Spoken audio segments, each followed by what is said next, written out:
because I'm the fellow that fools with the finances, and I make out the cash flows, and I deal with the bank, and I know what the debt service is, and our situation has continued to get worse. Of course, some of it is due to the fact that we've had 5 or 6 bad crop years in a row, but we're just faced with high production costs and variable production, and I don't believe that we can continue to operate under those circumstances, that high interest rates and high production costs are going to drive us out of business.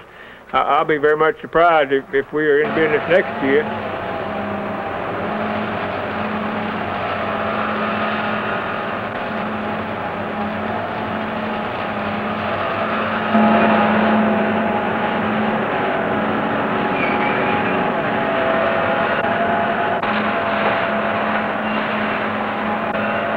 The cotton gin is an important historical symbol of the modernization of agriculture.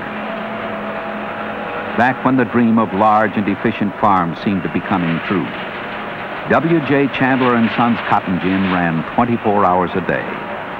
Its operation provided jobs for many people. Now, the increasingly idle gin is a symbol of the breakdown of the economics of scale.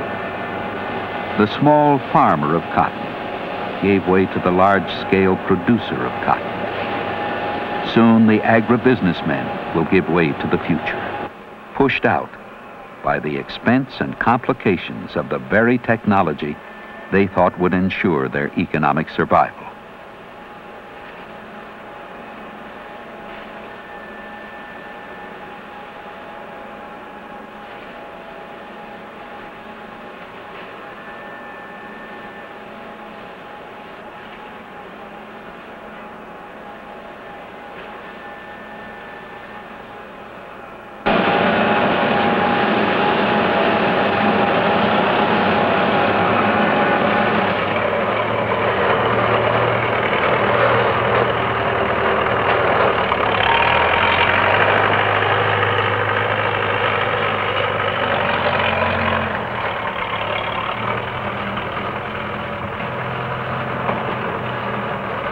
Well, I think our situation is so that as we were saying, that we are faced with the prospect of selling some real estate, and it's farmland. And I think if we do have to do that, that it will not sell to another farmer. That the farmer, if he's actually going to get out there and work that land and try to produce off it, that he can't afford to pay the price that land will sell for, and farm it and pay for it.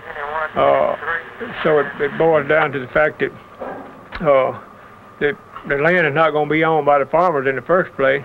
It's going to wind up being owned by somebody else. The land really expensive now to what it used to be, you know. I bought here, it's real cheap. But now, they tell me, good Lord don't make no more land. And that's the reason it's so high. I reckon that's about true. I ain't here till it's made no more.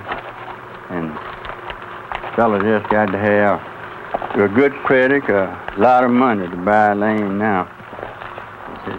I reckon about 10 times what it used to be. Yeah. I bought this, it was real cheap.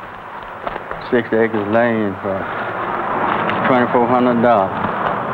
And I think you can't hardly get an acre now for that. In certain places, you had to pay more than that for it.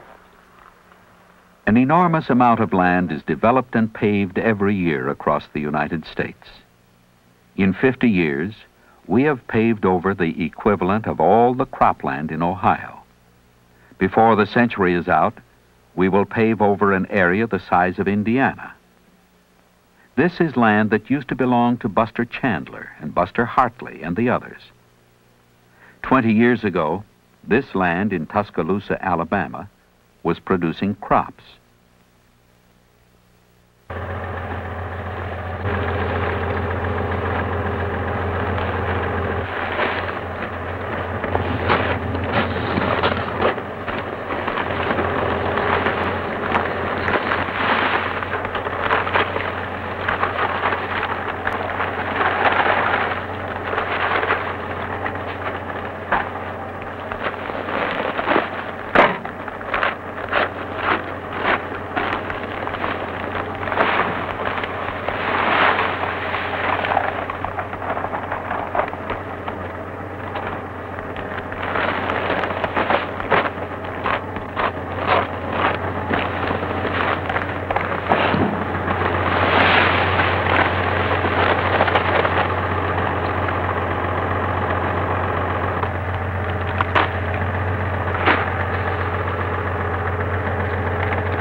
Well, I don't know. Farming